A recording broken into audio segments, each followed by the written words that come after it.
दोस्तों, कभी कभी जिंदगी में ऐसे पल आते हैं जब हमें लगता है कि हमारी कोई अहमियत नहीं। हम खुद को दूसरों से तुलना करते हैं और अंदर ही अंदर टूटने लगते हैं। तो दोस्तों, आप इस कहानी के द्वारा इसके बारे में जानेंगे। तो चलिए शुरू करते हैं कहानी। बहुत समय पहले की बात है। एक दूर, शांत और रहस्यमय पहाड़ी पर एक मंदिर खड़ा था, वक्त के थपेड़ों से अडिग और साधना की आहटों से भरा हुआ। इस मंदिर की ईंटें भी जैसे ध्यान में मग्न थीं और उसकी दीवारें चुपचाप कहानियां कहती थीं। उस मंदिर में वर्षों से एक साधु निवास करते थे। उन्होंने दुनियावी मोह माया छोड़कर उस मंदिर को ही अपना संसार बना लिया था। मंदिर में कोई वैभव नहीं था, बस एक प्राचीन घंटी, एक छोटा दीपक और एक भगवान की मूर्ति जो समय के साथ भी अडिग खड़ी थी, शांत, गहन और दिव्य। हर रात जब संसार सो जाता, तब उस मंदिर में एक ही प्राणी जागता। वो था वह छोटा दीपक, वही दीपक, मिट्टी का, छोटा सा, लेकिन मंदिर का इकलौता उजाला। उसकी लौ धीरे धीरे जलती थी, पर निरंतर, अविचल। एक रात की बात है। आकाश काले बादलों से घिरा हुआ था। न चांद की चांदनी, न तारों की झिलमिलाहट, सब ओर अंधकार गहराता ही जा रहा था।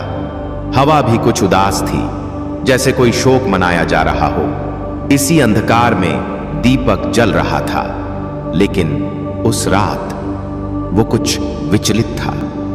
उसकी लौ कांप रही थी, बाती एक ओर झुकी थी और भीतर एक हलचल थी जो बाहर शांत प्रतीत होती थी। दीपक सोच रहा था, मैं कौन हूं? क्यों मैं हर रात जलाया जाता हूं? मेरी क्या अहमियत है?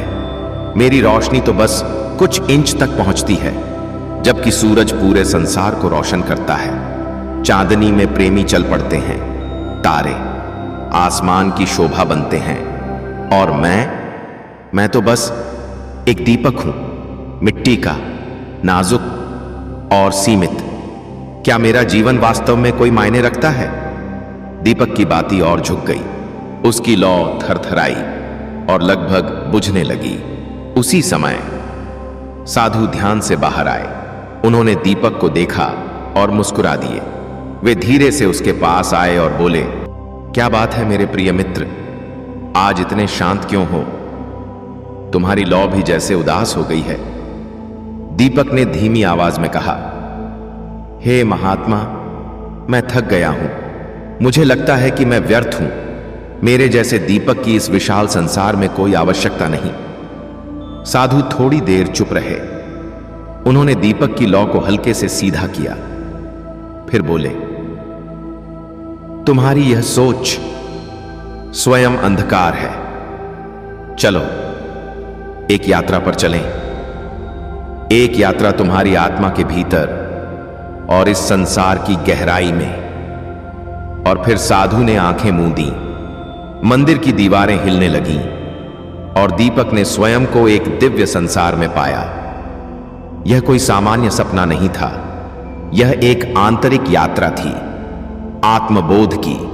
सबसे पहले दीपक को एक विशाल महल दिखा। वहां चंद्रमा मुस्कुरा रहा था। वह अपनी शीतल रोशनी चारों ओर फैला रहा था।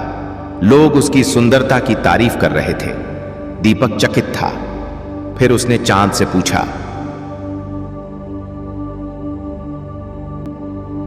क्या तुम अपने जीवन से संतुष्ट हो? चांद ने कहा, मैं सुंदर तो हूं, लेकिन अपूर्ण भी। मेरी रोशनी मेरी नहीं है, वह सूर्य की है। और हर महीने मैं घटता हूं, बढ़ता हूं, पूर्ण कभी कभी ही होता हूं। मैं दूसरों की तरह स्वतंत्र नहीं। दीपक आगे बढ़ा। अब वह सूरज के पास पहुंचा।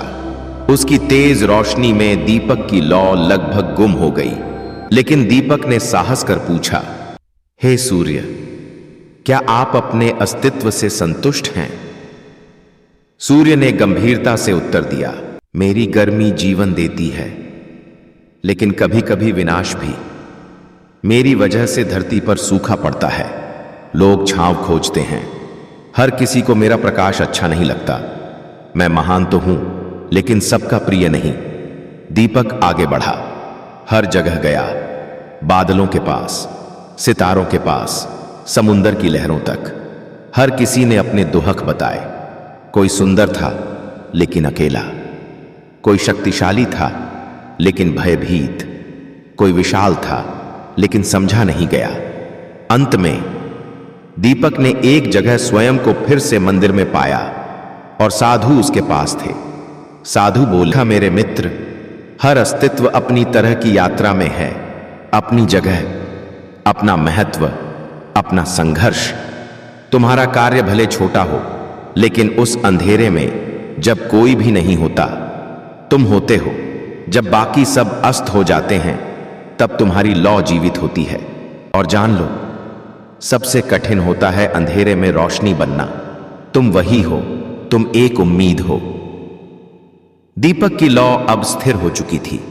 वह शांत था, लेकिन भीतर से पूर्ण।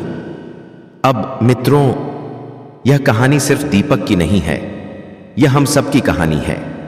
हम सब ने कभी ना कभी खुद को छोटा, बेकार, कमतर महसूस किया है। जब हम दूसरों से तुलना करते हैं, किसी के पास पैसा ज्यादा है, किसी के पास शोहरत, किसी की शक्ल सुंदर, किसी का ज्ञान गहरा, लेकिन हम भूल जाते हैं कि हम में भी एक दीपक है, एक लौ है। हो सकता है वह छोटी हो, पर अंधकार में वही चमकती है।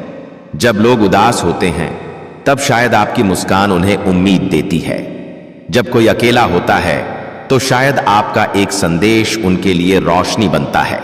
हर व्यक्ति का कार्य महत्वपूर्ण है।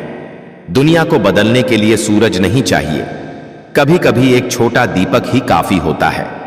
तो अगली बार जब आप खुद को कम समझें, इस दीपक को याद करना और मुस्कुरा देना, क्योंकि आप भी उजाला कर सकते हैं।